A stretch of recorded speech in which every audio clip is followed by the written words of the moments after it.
ETF가 이렇게 많은데 처음 시작하는 사람은 뭘 보고 고르면 되나요?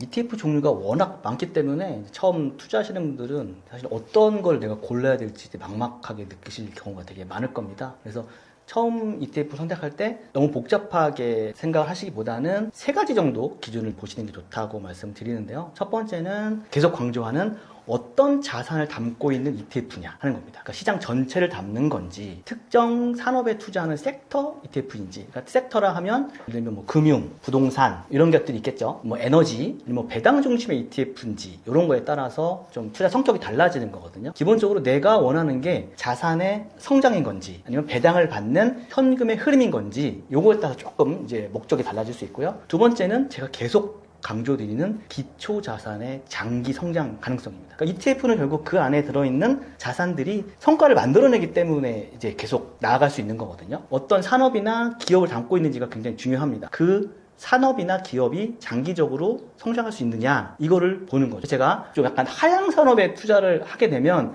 그 산업 자체가 하향하니까 ETF 자체도 올라가지 않거든요. 그런 것들은 조금 유념을 하셔야 되고요. 마지막으로 운용 규모와 거래량입니다. 그러니까 ETF도 제가 처음에 말씀드렸듯이 주식처럼 시장에서 이제 거래가 되는 상품이라서요. 규모가 크고 거래량이 활발해야 내가 팔고 싶을 때 팔고 사고 싶을 때 사는 그게 가능합니다. 그래서 거래량이 많고 규모가 큰 그런 위주를 골라보시면 좋을 것 같고요. 그러니까 정리해보면 내 투자에 맞는 목적이 무엇인지, 그리고 장기적으로 성장할 수 있는 시장에 내가 투자하는 건지, 그리고 그 시장 안에서 안정적으로 거래되는 상품인지, 요 세 가지 정도만 확인해도 그 처음에 그 투자하시는 방향을 잡는 데는 뭐 도움이 될 거다, 이렇게 말씀을 드리고 싶고요.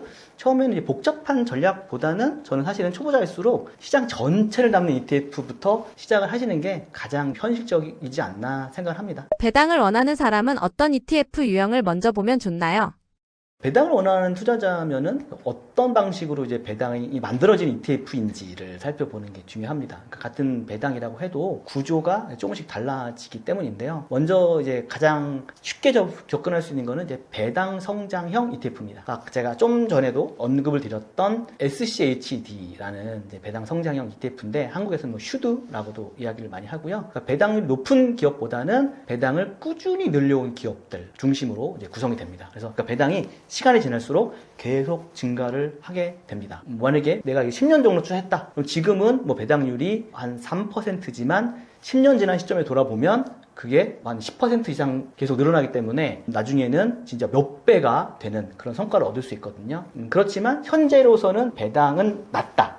그렇게 볼 수 있고요. 두 번째는 이제 고배당 ETF입니다. 이 ETF는 배당을 꾸준히 지급하는 기업들인데 비교적 고배당. 고배당이라고 하면은 뭐 기준이 약간 다르지만 그래도 한 6, 7% 이상은 돼야 되지 않나라는 저는 개인적으로 생각을 하는데 그런 것들이 많이 있습니다. 금융 쪽이 많이 주는 것도 있고요. 뭐 리츠도 있고 그러면서 비교적 안정적인 현금 흐름을 만들어내는 기업들이 많이 포함된 경우가 많이 있습니다. 이런 기업들이 지급하는 배당을 모아서 이제 투자자에게 분배를 하는 구조인 거죠. 그리고 마지막으로 뭐 전략형 인컴 ETF, 예를 들면 뭐 커버드 콜 ETF 같은 유형입니다. 이 상품은 단순히 이제 배당을 받는 구조가 아니라 옵션 전략이라는 걸 활용해서 뭐 추가적인 프리미엄을 만들어서 분배금으로 지급하는 방식인데요. 그래서 비교적 그 높은 현금 흐름을 만들 수가 있지만 상승장에서 좀 수익이 좀 일부 제한되는 특성도 있습니다. 배당 ETF를 고를 때는 단순히 이제 배당률만 딱 보시기보다는 어떤 방식으로 이제 배당이 만들어지는지, 그리고 그 구조가 어떻게 되는지, 나는 배당 성장형을 좋아하는지, 아니면 지금 당장 배당을 많이 주는 고배당을 좀 선호하는지, 그런 거에 따라서도 조금씩 달라질 수 있습니다. 가격 상승을 기대하는 사람은 어떤 ETF를 보는 게 좋나요? 가격 상승, 그러니까 즉 자산 성장인데요. 그러니까 자산 성장을 기대하는 투자자라면은 당연히 저는 시장 전체의 성장을 따라가는 지수형 ETF를 기본적으로 보시는 게 좋습니다. 그러니까 계속 말씀드리고 있는 S&P 500이랑 나스닥 100이죠. 그게 왜 그런지는 제가 조금 이따 설명을 좀 드릴게요. 반복적으로 설명드리면 그 특정 기업 하나가 아니라 미국 전체를 대표하는 시장을 담고 있기 때문에 그만큼 변동성이 낮고 꾸준하게 이제 상승을 하고 있습니다. 또 하나 볼 수 있는 거는 특정 산업이나 기술 흐름에 투자하는 섹터나 이제 테마 ETF인데요. 예를 들면은 이제 뭐 고령화는 어떻게 보면 전 세계적인 구조적인 변화이잖아요. 평균 수명이 늘어나면서 그에 따른 헬스케어, 바이오, 뭐 의료기기 같은 산업은 단기 테마가 아니고 장기적인 수요랑 연관이 됩니다. 이런 분야는 경기 사이클하고 조금 더 다르게 인구 구조 변화이기 때문에 그 흐름을 타고 길게 갈 수 있는 거죠. 그리고 AI도 마찬가지인데요. AI가 앞으로 뭐 대세이긴 하지만 단순히 AI가 대세다 이렇게 접근하기보다는 그 안에서도 굉장히 많잖아요. 그러니까 소프트웨어인지 또 반도체인지 또 로봇인지 데이터 센터 뭐 인프라인지 혹은 에너지 인프라인지 이런 것들도 구분해 볼 필요가 있는 거죠. 그러니까 AI가 성장할수록 그런 뭐 전력 수요 인프라 이런 것도 같이 성장을 하기 때문에 한 분야만 이제 성장하는 건 아닙니다. 다만 이제 제가 말씀드리고 싶은 거는 이런 특정 테마 ETF들은 특정 산업이 크게 성장하는 경우에는 높은 수익률을 좀 기대할 수 있지만 변동성이 상대적으로 클 수도 있다는 겁니다. 여기서 이제 제가 조금 저의 경험담을 말씀드리면 20년, 21년 그때는 미국 시장, 한국도 그랬지만 미국 시장이 굉장히 화랑이었습니다. 어떤 걸 사도 다 되는 이제 그런 구조였는데 당시에 굉장히 유명했던 게 뭐 넥스트 테슬라를 찾아라, 뭐 넥스트 엔비디아를 찾아라 이런 겁니다. 그런 혁신 성장을 갖고 있는 기업에 미리 투자해서 나중에 소위 말하는 텐베거라고 하는데요. 10배의 수익을 얻을 수 있는 기업에 투자한다. 이런 책들도 굉장히 유행을 많이 했습니다. 저 역시도 이제 그런 거에 따라가는 투자를 많이 했는데요. 이런 겁니다. 돈나무 언니라고 한국에서 불리는 캐시우드 CEO가 운영하고 있는 ARKK라는 이제 ETF가 있는데 그거는 혁신 성장에 투자하는 기업들만 모아놓은 ETF입니다. 지금은 별로 주목받지 않아요. 나중에 미래 가치가 굉장히 높을 것 같다. 이런 건데 그때 예를 들어서 이제 ARKK라는 ETF에서 어떤 기업을 샀다라고 하면 저는 기본적으로 그 ARKK라는 ETF도 갖고 있고 그 기업도 개별적으로 또 샀습니다. 굉장히 수십 개를 많이 샀거든요. 큰 금액은 아니지만 굉장히 좀 다양하게 샀습니다. 왜냐하면 그 중에서 어떤 게 나중에 10배가 뜰지 모르거든요. 그랬는데 2년도 초반에 금리가 조정이 되고 우크라이나 러시아 전쟁이 발발했습니다. 그러면서 급격하게 경기가 좋아지기 시작했는데요. 그때 나스닥이 한 15에서 20% 정도 하락을 했는데 제가 가지고 있는 그런 주식들은요 70%, 80% 이상 하락한 종목들이 굉장히 많았습니다. 처음에는 한 50%까지는 어떻게 정신줄을 부여잡을 수 있는데요. 그 이상 떨어지면 나중에 이렇게 생각이 들더라고요. 그래 떨어질 때까지 떨어져 봐라. 어디까지 내려가는지 한번 보자. 약간 이런 마음이 들더라고요. 나중에는 저는 정리를 하고 나오긴 했지만 실제로 그 이후로 떨어져서 고점 대비 95%, 97%까지 떨어진 종목들이 허다합니다. 그래서 이런 말씀 드리는 건 뭐 미국 주식은 가지고 있으면 속된 말로 뭐 존버하면 다 오른다. 절대 그렇지 않습니다. 제가 정말 증명합니다. 제가 산 증인인데 지금도 회복 못한 게 허다합니다. 그래서 그런 것들 하지 마시고 기본적으로 제가 계속 S&P 500, 나스닥 100 뭐 이런 거를 계속 반복적으로 말씀드리는 게 그만큼 안정성이 있고 꾸준히 오르기 때문입니다. 우리가 투자하는 목적은 결국은 원금을 지키면서 자산을 성장하는 거거든요. 근데 그런 것들 보면서 텐베거도 좋지만 그 텐베거에 내가 모든 자산을 올인할 수는 없어요. 그 중에 그 몇 개 중, 혹은 10개, 20개 중에 하나가 터져서 텐베거가 된다고 쳐도 나머지들은 아닐 수 있거든요. 그러니 차라리 전 재산을 S&P 500에 나스닥 100에는 나눠서 몰빵할 수 있습니다. 극단적인 상황에서. 왜냐? 시장 전체가 단기적으로는 떨어지지만 우상향하기 때문에 그래요. 그리고 그게 가장 마음 편한 투자입니다. 저 같은 경우에는 그 외에 이제 개별 종목 투자도 하고 있다고 말씀드렸는데 엔비디아에도 투자하고 있고 구글, 애플 이런 것도 좀 투자하고 있어요. 그리고 빅테크 7이라고 하죠. M7, 매그니피센트 7이라고 하는데 그 7개만 담아놓은 ETF가 있습니다. 이제 MAGS라는 ETF인데 갖고 계시면 빅테크 7을 또 다 갖고 있는 효과를 거둘 수도 있습니다. 7개를 다 사면 부담스럽잖아요. 근데 그 MAGS가 ETF가 나온 지가 3년이 채 안 됐는데 누적 수익률이 한 150% 정도 됩니다. 나쁘지 않죠. 그런 것들 같이 섞어 가시는 게 조금 마음 편한 투자를 할 수 있는 거지. 아까 제가 말씀드린 대로 그 특정 테마 이런 것들을 잘못 들어가시면 묶여버리면 정말 저처럼 큰일 납니다. 실패담을 타산지석 삼으셔서 안정적인 투자 자산을 하고 필요하다면 그 일부 자산을 공격적으로 운영하시는 그런 시스템을 가져가셨으면 좋겠습니다. 배당도 받고 싶고 성장도 놓치고 싶지 않은 사람은 어떤 선택을 고민해 볼 수 있나요? 배당도 받고 싶고 성장도 놓치고 싶지 않죠. 모든 아마 투자자분들이 다 그럴 겁니다. 근데 저는 이렇게 말씀드리고 싶어요. 그런 상품을 하나로 딱 가져가시는 것보다는 자산의 역할을 나눠서 가져가시는 게 좀 더 효과적이다. 이렇게 말씀을 드려요. 그러니까 반복적으로 말씀드려요. 한쪽에는 S&P 500이나 나스닥 지수 같은 그런 지수형 ETF를 가져가시고 다른 한쪽으로는 배당형 ETF나 인컴형 ETF를 따로 가져가시는 거예요. 그렇게 하면 성장 자산은 얘가 성장할수록 자산이 커집니다. 그리고 배당 자산은 꾸준하게 현금 흐름이 창출이 됩니다. 그래서 이 두 가지가 딱 유기적으로 역할하면서 포트폴리오 안에서 균형을 이뤄가는 구조인데요. 그래서 자산의 성장은 그 시장이 만들어주고 현금 흐름은 배당이 만들어주는 거죠. 성장 자산이 이제 시간이 지나면 나의 자산의 규모를 이제 키워줄 거고요. 또 배당 자산은 그 과정에서 또 저에게 현금 흐름이라는 알찬 그런 과실을 저에게 또 제공해 주죠. 저도 그렇지만 또 일부 상품은 또 커버드 콜 ETF 같은 전략형 상품을 활용하기도 합니다. 근데 이런 ETF 상품들은 조금 비교적 포트폴리오의 일부로 가져가시면 좋겠다라고 계속 이제 말씀을 드리는 거죠. 배당과 성장을 모두 고려하는 투자자라면은 차라리 그 성장 자산 그리고 배당 자산 이렇게 좀 구조를 만들어서 따로따로 가져가시는 것이 훨씬 더 효과적인 투자가 아닐까 이제 그렇게 생각이 되는 거고요. 그 축이 같이 돌아갈 때 좀 안정적인 구조가 만들어진다. 저는 그렇게 봅니다. 배당이 아주 높은 ETF는 어떤 사람에게 맞는 선택인가요?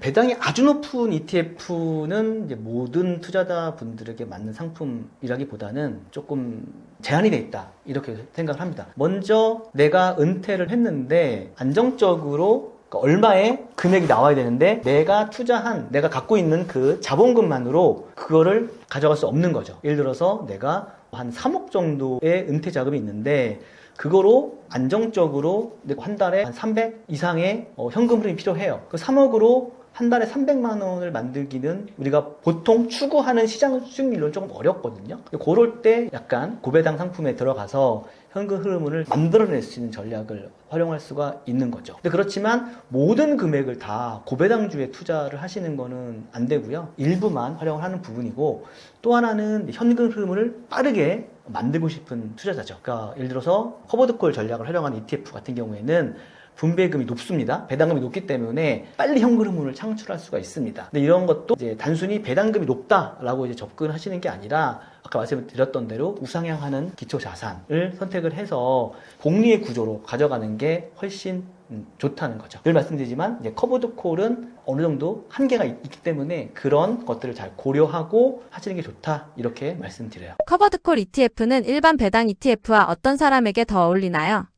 네, 커버드콜 ETF와 일반 배당 ETF는 이제 겉으로 보면 둘 다 배당이 나온 상품처럼 보이는데요. 둘은 사실은 완전히 구조가 다른 상품입니다. 먼저 일반 배당 ETF는 기업이 실제로 지급하는 배당을 기반으로 하는 거죠. 코카콜라, 존슨앤존슨 이런 우량한 기업들이 낸 이익을 이제 주주들에게 배당을 주는 거고 그것들을 운용사가 받아서 투자자들에게 분배금이라는 형태로 나눠주는 구조입니다. 근데 커버드콜은 완전히 다른 현금 흐름을 만듭니다. 이거는 주식을 단순히 보유하는 게 아니라 옵션이라는 계약을 활용해서 이제 추가 수익을 만드는 구조인데요. 여기서 제가 커버드콜에 대해서 집중적으로 좀 말씀드릴게요. 책에도 설명을 해드렸지만 그래서 제가 옵션이라고 했잖아요. 옵션이 뭐냐? 옵션은 우리의 일상생활에도 많이 있습니다. 우리가 뭐 차를 살 때 옵션이 있잖아요. 썬루프 옵션도 있고요. 그리고 아파트를 계약할 때 옵션이 있습니다. 테라스를 확장할 것인가 아니면 에어컨을 할 것인가 뭐 이런 거 있잖아요. 일상생활에서의 옵션은 내가 옵션을 선택하면 반드시 그거에 대한 지불이 있어야 됩니다. 근데 금융에서 말하는 옵션은 조금 다릅니다. 금융의 옵션은 권리인 거지 의무는 아닙니다. 내가 불리하면 포기할 수 있습니다. 이게 가장 기본적인 개념인 거고요. 여기서 제가 조금 더 커버드콜 개념에 대해서 말씀을 드려볼게요. 저는 책에는 사과농부의 선도 계약 사례다 이렇게 말씀을 드렸는데 저 나름대로 이제 커버드콜을 이해하려고 많이 공부를 했고 지금 책에는 제가 이해한 거를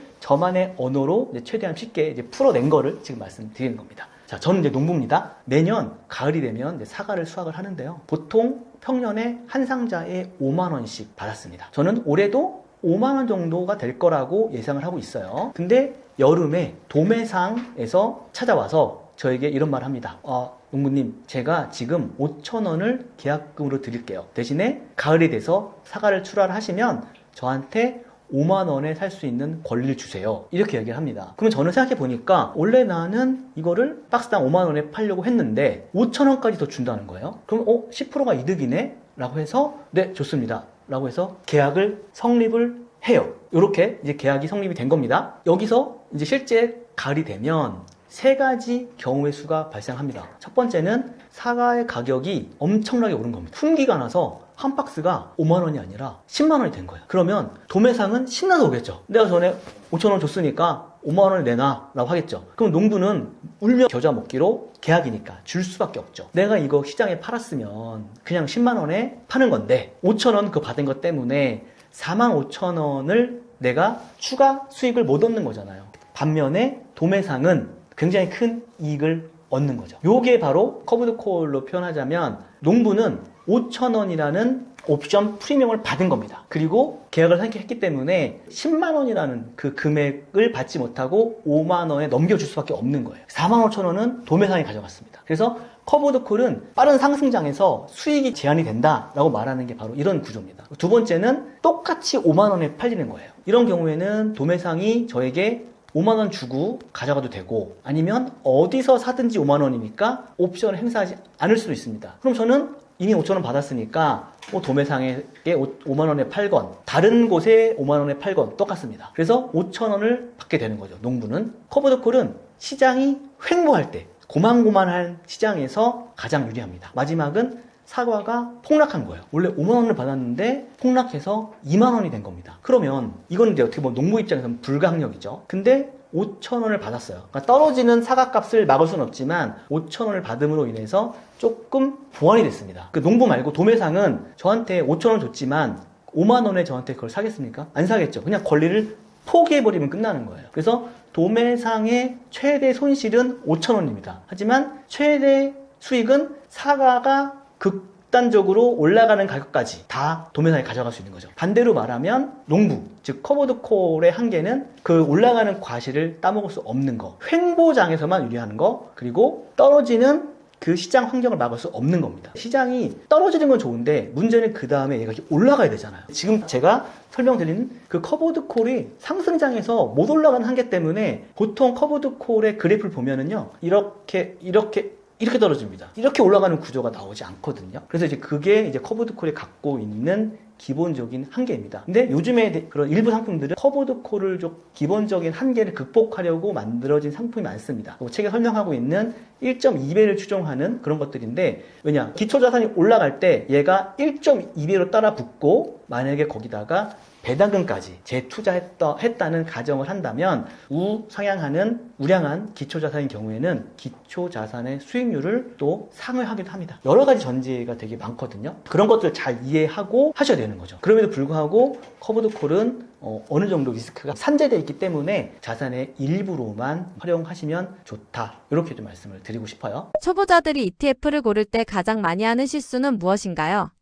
ETF를 고를 때 많은 분들이 가장 크게 실수하는 거는 겉으로 보이는 숫자만 보고 선택을 하는 거다라고 생각이 됩니다. 저 역시 그런 실수를 하기도 했고요. 가장 많이 보는 것이 이제 배당률을 보고 하는 거죠. 그러니까 제가 이렇게 설명을 드리고 싶어요. 어떤 ETF가 20%의 배당을 주는데 이 구조를 잘 보셔야 되는 거예요. 실제 그 주가가 버티는 상태에서 20%를 주는 건지, 주가가 떨어진 거에서 갖는 건지, 이런 것들을 좀 잘 보셔야 되거든요. 주가의 흐름이 버티면서 배당을 주는 그런 것들이 되게 견고한 건강한 ETF인 거지, 주가가 하락을 하기 때문에 상대적으로 배당률이 높아 보이는 거, 그거는 오히려 피해야 할 대상입니다. 그리고 두 번째는 투자 목적 없이 상품부터 고르는 겁니다. 이건 제가 저의 아픔을 말씀드렸죠. 요즘에 ETF가 되게 많거든요. 그래서 뭐가 잘 나간대, 이런 것들, 신문에 뭐가 좋대, 그러니까 이런 것들을 그냥 따라 사는 거죠. 그게 뉴스까지 나올 정도면 거의 끝난 거죠. 뉴스에 팔아라 이런 말도 있잖아요. 그래서 내 투자 철학을 가지고 하는 게 가장 좋은 거고요. 어떤 게 좋더라, 카더라에 사시면 안 돼요. 그래서 제가 저의 아픔을 말씀드렸던 것도 그걸 타산지석 삼으셔서 잘 현명하게 판단하시면 좋겠다라는 이런 뜻에서 말씀드린 거고요. 마지막으로는 이제 단기 성과에 너무 집중하는 겁니다. 요즘에 우리 사회에 어떻게 보면 좀 문제라고 해야 될까요? 이슈인 것 같은데 포모 현상도 많이 있고, 월급 모아서 언제 아파트를 살까, 집을 살까, 이런 것들도 되게 걱정이 많아요. 그러다 보니까 빨리 돈을 모으고 싶은 또 욕심이 납니다. 그러다 보니까 단기 성과에 집중하게 되고, 비트도 하게 되고, 아까 말씀드린 3배 레버리지도 하게 되고 그렇게 됩니다. 그런 것들을 조금 내려놓으시고 조금 더 원점으로 돌아가 올라가서 투자를 하시면 조급한 투자보다는 어떻게 보면 마음 편한 투자를 하시면서 그 사이에서 일부 상품을 공격적으로 하시는 건 모르겠지만 단기 성과에 너무 집중해서 거기 올인하시는 거는 정말 큰일 나거든요. 그런 것들은 지양하시면 좋겠다 말씀드리고, 먼저 정리하자면 투자의 목적을 정하고 그 목적에 맞는 ETF 유형을 고르시고, 그다음에 장기적인 관점에서 꾸준히 가져가시는 게 중요하다. 복잡한 기술보다는 그 방향과 구조를 먼저 세우고 꾸준하게 투자하시는 그게 정답이 아닐까 생각합니다. ETF로 돈을 버는 방법은 무엇인가요? ETF로 돈을 버는 방법은 이제 크게 두 가지로 나눌 수 있는데요. 첫 번째는 이제 자산 가격 상승을 위한 수익. 그러니까 쉽게 말하면 시세 차익입니다. 예를 들어서 제가 반복적으로 이야기하고 있는 S&P 500, 나스닥 100 이런 지수형 ETF는 시장이 성장하면서 나의 가격도 같이 올라가는 구조거든요. 경제가 성장하고 기업 이익이 늘면은 그 지수도 같이 성장합니다. 그래서 내가 만약에 뭐 100달러에 샀으면 일정 시간이 지나면 120, 150 혹은 뭐 200, 300 이렇게 올라가는 거죠. 그럼 2배, 3배, 4배 이런 식으로 이제 올라가기 때문에 그걸 팔았을 때 시세 차익을 누릴 수 있는 거죠. 이런 ETF에 투자하면 특정 기업 하나에 의존하는 것보다는 이제 시장 전체 흐름을 따라가니까 비교적 안정적으로 이제 자산이 커지는 수익을 좀 기대할 수 있는 거고요. 두 번째는 이제 배당을 통한 현금 흐름입니다. ETF 안에 포함된 기업들이 배당을 지급하면은 그 배당금들이 모여서 투자자에게도 분배가 됩니다. 엄밀히 말하면 ETF는 이제 분배금이라고 표현하는데 그냥 편하게 그냥 배당금이라고 말씀을 드리겠습니다. 투자자는 이제 ETF 가격 상승뿐만 아니라 이제 정기적으로 들어오는 배당을 통해서도 이제 수익을 얻을 수 있고요. 특히 그 배당을 다시 투자를 하면은 복리 효과가 작동되면서 자산이 더 빠르게 성장하는 구조를 만들 수 있습니다. 투자 방식에 따라 두 가지의 비중이 좀 사실 달라질 수 있다라고 생각하는데요. 물론 나는 무조건 시세 차익, 무조건 배당 이렇게 볼 수도 있지만 살짝 그 비중이 조금 더 유기적으로 결합이 돼야 좋을 것 같아요. 성장 중심의 ETF 있는 분들은 이제 가격 상승, 수익이 핵심이 되고, 배당형 ETF 같은 경우에는 현금 흐름을 만드는 데 초점이 맞춰져 있지만 그 두 개를 좀 잘 결합을 했을 때 자산의 성장 그리고 현금 흐름 이 두 가지 엔진으로 돈이 만들어지는 구조가 돼야 조금 쉬운 거죠. 그렇게 해야 시장이 조금 떨어질 때 현금 흐름이 만들어지면 되게 마음이 편한 투자를 좀 할 수 있거든요. 그렇게 두 가지를 조합하는 게 좋지 않나 저는 그렇게 생각을 합니다. 그 중에서 배당형 ETF는 어떻게 돈을 만들어내나요? 배당형 ETF는 기본적으로 그 ETF 안에 포함된 기업들이 지급하는 배당금을 모아서 이제 투자자들한테 나눠주는 구조고요. 예를 들어서 배당형 ETF 안에 배당을 꾸준히 지급하는 기업들이 여러 개 있습니다. 코카콜라, 뭐 존슨앤존슨 이런 굉장히 오랜 역사를 가진 기업들이 많죠. 그런 기업들이 대표적인 예이고요. 이런 기업들이 배당을 지급하면 그 ETF 안에 배당금이 모이게 되고 운용사는 일정 주기마다 뭐 분기 배당, 월배당 이런 식으로 되고 있죠. 그렇게 투자자들에게 분배를 하는 거죠. 투자자는 내가 아무것도 하는 거 없이 그 ETF를 보유하고 있는 것만으로도 정기적인 현금 흐름을 만들 수 있는 구조가 만들어지는 겁니다. 근데 또 중요한 특징이 하나 있는데요. ETF는 여러 기업을 한 번에 담고 있기 때문에 아까 제가 좀 전에도 말씀드렸지만 특정 기업 하나의 배당이 줄더라도 전체 배당이 흔들리지 않습니다. 그게 이제 굉장히 중요한 거죠. 개별 종목 같은 경우에는 기업의 수익이 떨어지면 배당을 중단시켜버리거나 배당금을 줄인 경우도 있거든요. ETF는 이제 그런 거는 없습니다. 그게 ETF 투자의 이제 굉장히 중요한 장점이 되는 거고요. 또 그렇게 받은 ETF를 다시 투자하면은 복리 효과가 발생을 하는 거죠. 그 복리가 다시 또 다른 나의 자산의 형성이 되고 그 자산이 또 계속 불어나는 그런 구조를 만들어갈 수 있는 겁니다. 그래서 배당형 ETF 투자는 저는 단순히 배당을 받는다 이거보다는 그 현금 흐름과 자산 성장이죠. 복리를 통한 재투자를 통해서 그렇게 만들어가는 복합적인 투자 방식이다. 그렇게 좀 보고 있습니다. 배당형 ETF라고 따로 정해진 게 있는 건가요? ETF는 벤치마크라는 게 있어요. 추정하는 뭐가 있어요. 나는 이제 배당을 추구하는 ETF면 배당금을 많이 주는 ETF를 그들이 만들어 놓는 거죠. 그 안에 만들어 놓는 거고 그 안에서 ETF도 그 나름대로의 본인들이 운영하는 기준이 있습니다. 그 기준 내에 하는 합당한 주식들을 기업들을 이제 거의 안에 포트폴리오에 포함을 시키는 거고요. 그래서 예를 들면은 뭐 한국 분들이 가장 좋아하는 뭐 슈드라고 불리는 뭐 SCHD 같은 경우에는 안정적인 투자를 하고 있거든요. 한 섹터 안에 40%씩 담지 않습니다. 그래서 딱 정해진 규칙대로 하고요. 또 어떤 ETF는 뭐 고배당을 추구하는 ETF 그런 것들은 고배당 종목의 그 치중 같은 배당 ETF라도 어떻게 추구하느냐에 따라서 그 종목은 조금씩 달라질 수 있습니다. ETF 종류에 따라 수익을 만드는 방식은 어떻게 다른가요? ETF는 종류에 따라서 수익을 만드는 방식이 꽤 다릅니다. 이게 사실 이거 조금 아까 전에 했던 거의 약간 이제 반복적인 대답이라고도 할 수 있는데, 사실 ETF 시장에는 생각보다 굉장히 많은 유형이 있습니다. 그러니까 제가 계속 말씀드렸던 지수를 추종하는 ETF도 있고요. 채권 ETF, 또 원자재, 특정 산업에 투자하는 섹터 ETF, 그리고 특정 국가에 투자하는 국가 ETF, 한국 시장 전체에 투자하는 ETF도 있습니다, 미국에. 심지어 뭐 레버리지나 인버스 같은 이제 파생 전략을 담은 ETF도 있는데요. 레버리지라고 하면은 그게 뭐냐면, 보통 우리가 아까 말씀드렸듯이 뭐 QQQ, 나스닥 100이라고 하는 QQQ에 투자를 하게 되면, 이 QQQ가 1%가 오르면 레버리지는 그거를 2배, 3배를 따라갑니다.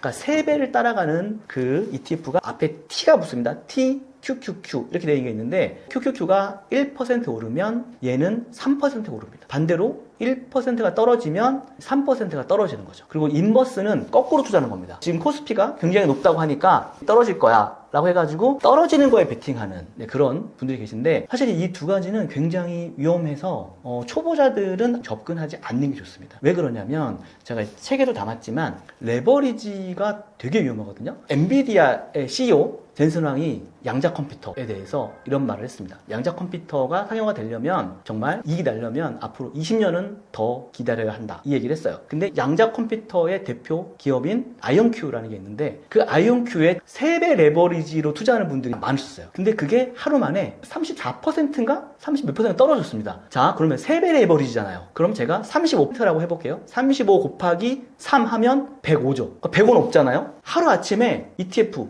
정확히 말하면 ETN이라고 하는데 청산됐습니다. 날아갔어요, 하루 만에. 33 빠지면 없는 거거든요. 이게 굉장히 위험한 상품입니다. 지금 한국 같은 경우에도 엊그제 그 이란하고 미국 전쟁 때문에 출렁출렁 했잖아요. 그러니까 하루 만에 12%가 빠지고 뭐 12%가 오르고 이런 건데, 12% 3배 레버리지면요 하루 만에 36%, 그러니까 3분의 1이 날아가는 겁니다. 그러니까 그만큼 위험하기 때문에 이런 것들은 하지 않으시는 게 좋고, 인버스는 제가 거꾸로 투자하는 거잖아요. 근데 우리는 주식 투자를 할 때 우상향하는 전제로 합니다. 특히 미국 시장은 역사적으로 우상향했어요. 근데 이거를 거꾸로 투자하면 장기적으로 볼 때 이제 계좌가 녹는다 라는 표현을 하는데, 그래서 초보자분들일수록 절대 이걸 하시면 안 됩니다. 뭐 그런 이제 중요성을 제가 일깨워 드리고자 말씀드렸고, 처음에 ETF를 이해할 때는 너무 많은 것들을 보지 마시고 한 큰 틀에서 3가지 정도만 좀 보시면 될 것 같아요. 첫 번째는 계속 강조하는 이제 지수형 ETF이고요. 대표적으로 이제 S&P 500이나 나스닥 100이 되겠죠. 그리고 두 번째는 이제 배당형 ETF입니다. 배당을 꾸준히 지급하는 기업들 중심이니까 주가 상승뿐 아니라 그런 이제 기업들이 주는 배당을 모아서 받는 분배금, 저는 이제 쉽게 배당금이라고 표현하지만,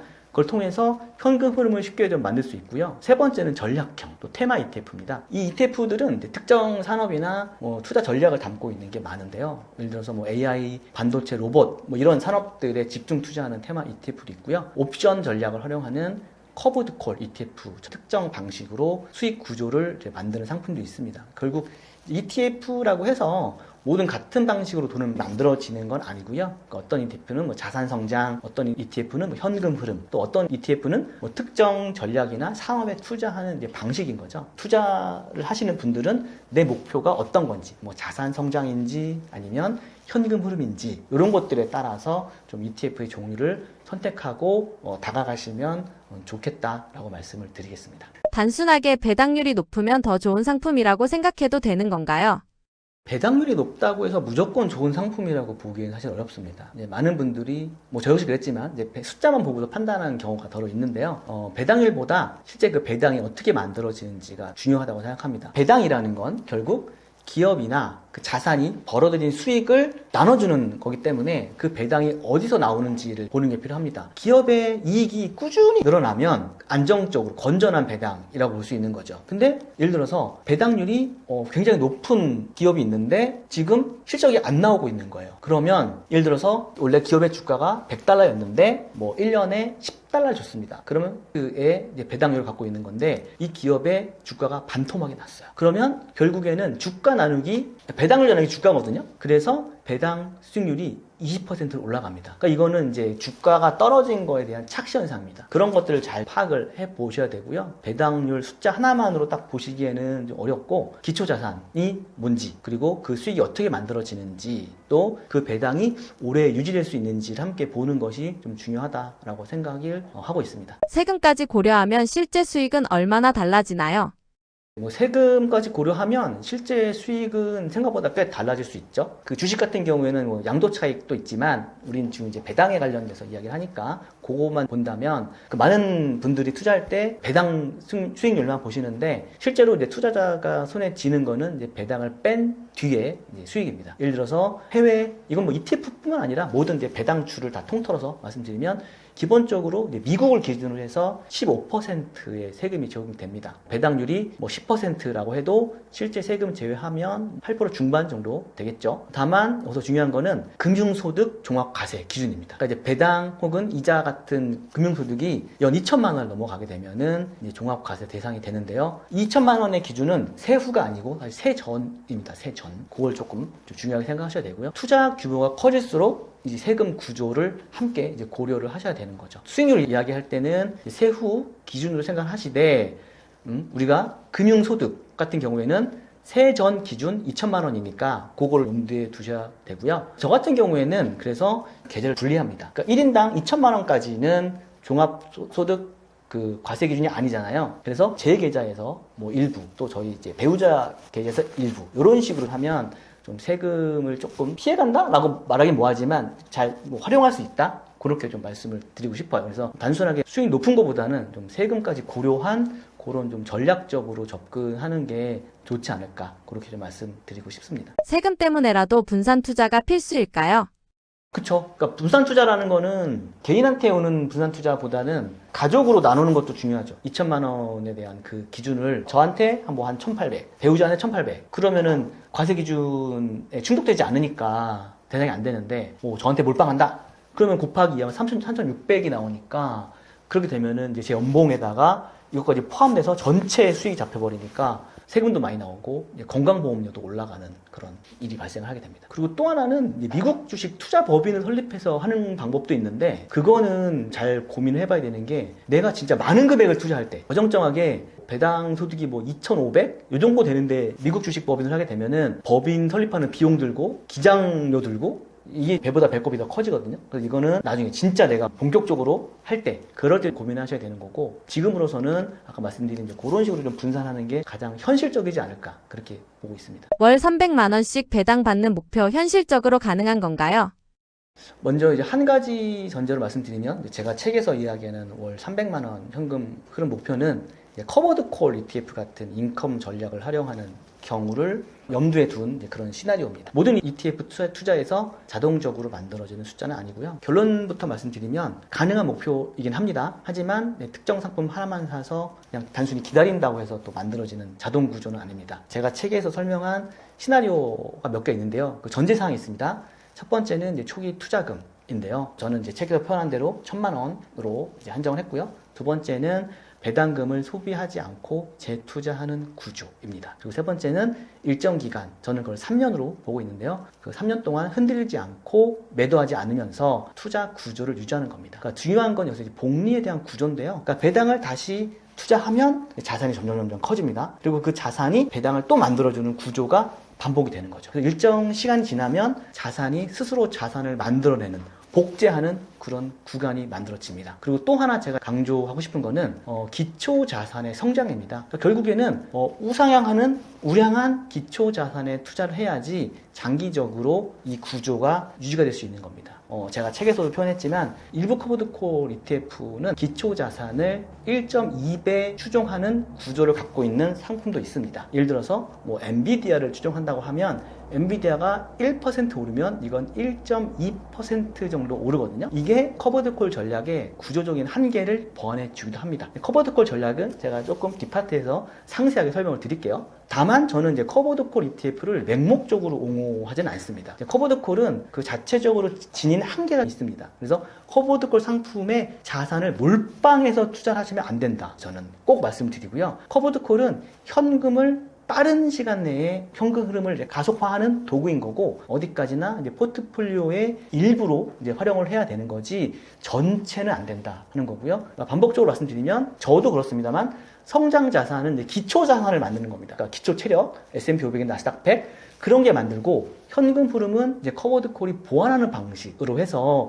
이게 같이 돌아가는 구조이거든요. 비빌 언덕이 있어야 뭘 비비는 거지, 비빌 언덕도 없는데 그냥 무작정 하시면 안 된다 말씀드리는 거고요. 월 300만 원이라는 숫자는 한 방에 팍 나오는 건 아니고요. 그런 재투자, 자산 성장, 그리고 포트폴리오가 유기적으로 결합되면서 만들어진 결과, 이렇게 말씀을 드릴 수 있겠습니다. 비율을 어떻게 가져가는 게 좋을까요?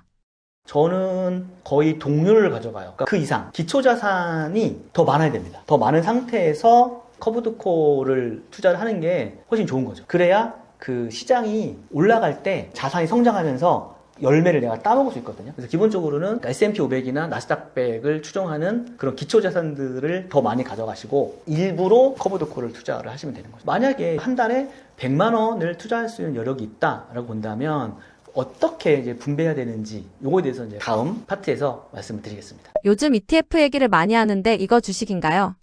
ETF는 Exchange Traded Fund의 줄임말입니다. 직역하면은 거래소에 상장된 펀드라는 뜻이 되거든요. 핵심은 펀드라는 겁니다. 펀드. 그러니까 우리가 흔히 아는 펀드는 여러 투자자의 돈을 모아서 이제 다양한 자산에 투자하는 금융상품이거든요. 예를 들어서 반도체, IT, 자동차, 금융, 그런 것들을 여러 기업을 한 바구니에 담아서 운영을 합니다. 이렇게 하면 특정 기업이 부진하더라도 또 다른 기업이 받쳐주기 때문에 위험을 분산하는 효과가 있습니다. 근데 ETF는 바로 주식처럼 거래할 수 있도록 만든 상품입니다. 그러니까 기존의 펀드는 예전에 제가 은행 가서 막 펀드 들고 했잖아요. 가입을 해야 되고 하루에 한 번 정해진 가격으로 거래가 됩니다. 하지만 ETF는 증권거래소나 이제 나스닥 이런 한국도 있지만 주식시장에 상장이 되어 있기 때문에 애플이나 마이크로소프트, 우리나라 치면 삼성 이런 게 있겠죠. 주식처럼 실시간으로 사고 팔 수 있습니다. 그래서 ETF는 한마디로 정의를 하자면 펀드의 분산 투자 장점과 그리고 주식의 거래 편의성을 결합한 투자 상품이다. 이렇게 보시면 될 것 같습니다. ETF는 어떻게 만들어지고 어떻게 움직이는 상품인가요?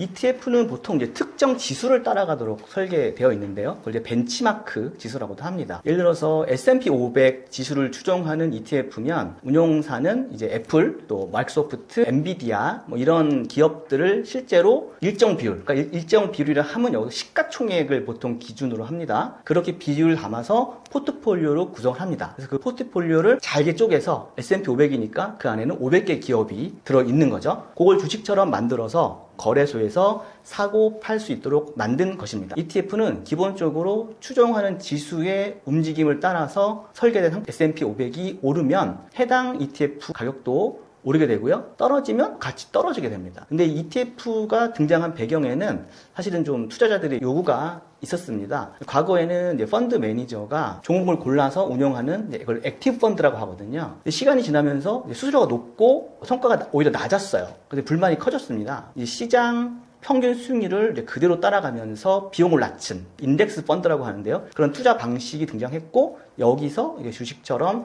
실시간 거래가 가능한 구조를 결합한 게 바로 ETF다. 이렇게 말씀드리고 싶고요. 그 대표적인 사례가 이제 90년대 초에 등장한 S&P 500 ETF인 SPY입니다. 이후에 이제 ETF는 주식뿐만 아니라 채권, 원자재, 부동산 리츠, 심지어 특정 투자 전략까지 담은 다양한 상품으로 발전을 했습니다. ETF는 저렴한 비용, 손쉬운 거래, 또 자동 분산 투자 이런 장점을 동시에 갖춘 금융 도구라고 볼 수 있겠습니다. 국내 ETF와 미국 ETF는 투자 환경이 어떻게 다른가요? 국내 ETF와 미국 ETF의 기본 구조는 사실 같습니다. 둘 다 특정 지수를 추종하도록 만들어져 있고요. 거래소에서 주식처럼 실시간으로 이제 사고 팔고 할 수 있다는 점도 같습니다. 다만 이제 투자 환경에는 몇 가지 좀 차이가 있는데요. 제 주관적인 기준이라고 좀 보시면 될 것 같습니다. 모든 사람이 그렇게 생각하는 건 아닐 겁니다. 첫 번째는 이제 시장 규모와 기업 경쟁력입니다. 그러니까 미국 시장에는 엔비디아, 애플, 마이크로소프트 이런 이제 글로벌 기업들이 많이 포진이 돼 있습니다. 특히 이 글로벌 기업들 하나에 시가총액이 한국의 GDP를 훨씬 뛰어넘습니다. 그 세계 한 5, 6위 정도, 4위에서 한 7위, 8위 이 정도 되는 그런 국가 주가 규모를 갖고 있거든요. 그 기업 하나의 시총이. 그러다 보니까 뭐 S&P 500이나 나스닥 100 지수가 뭐 전 세계 경제랑 기술 혁신의 흐름을 반영하는 경우가 많았습니다. 그러다 보니까 자본시장이 굉장히 큰 거죠. 그 안에서 올라탔다. 저는 이제 그렇게 보는 거고요. 두 번째는 주주 친화적인 문화입니다. 미국 기업들은 이제 배당이나 자사주 매입 같은 이제 주주 환원 정책이 좀 비교적 적극적인 편입니다. 물론 한국도 요즘에 많이 좀 개선이 되고 있지만 장기적으로 투자하면서 배당을 받거나 자산을 키워가는 구조를 만들기에 좀 환경이 유리하다, 이렇게 좀 볼 수 있겠습니다. 반면에 국내 ETF도 장점이 많이 있습니다. 저는 연금 계좌나 ISA 같은 이제 세제 혜택 계좌를 활용하면은 장기 투자에 유리한 부분이 있고요. 실제로 저 같은 경우에는 국내와 미국을 보통 경쟁 관계로 보지는 않고요. 역할을 나누어서 투자를 합니다. 글로벌 성장 흐름은 이제 미국 ETF로 가고요. 국내 시장은 연금 계좌나 분산 투자 차원에서 활용을 하는데, 저 같은 경우에는 이제 연금 계좌에 주로 담는 게 나스닥 100을 기반으로 한 이제 그런 거고요. 그리고 또 하나는 요즘에 국내 증시가 굉장히 좋지 않습니까? TDF라는 게 있어요. 그러니까 TDF 2040, 2050 이런 게 있는데, 그러니까 TDF라는 거는 타겟 데이트 펀드라고 내가 은퇴를 언제 하겠다, 그 시기에 맞춰서 운용사가 알아서 비율을 바꿔줍니다. 그러니까 물론 TDF 2030과 TDF 2050은 달라요. 2050이 훨씬 더 뒤에 은퇴를 하니까 좀 더 주식 비중이 많고 공격적인 투자를 하겠죠. 저 역시도 요거를 이제 담은 지가 몇 개월 안 됐는데 지금 수익률이 굉장히 좋습니다. 또 국내 시장 같은 경우에는 요즘 너무 올랐기 때문에 언제 할지를 잘 몰라서 이렇게 투자하면 저는 그런 분산 투자도 되고 또 세제 혜택도 받으니까 좋지 않나, 그렇게 생각을 했습니다. 왜 저자님은 미국 ETF를 선택하셨나요?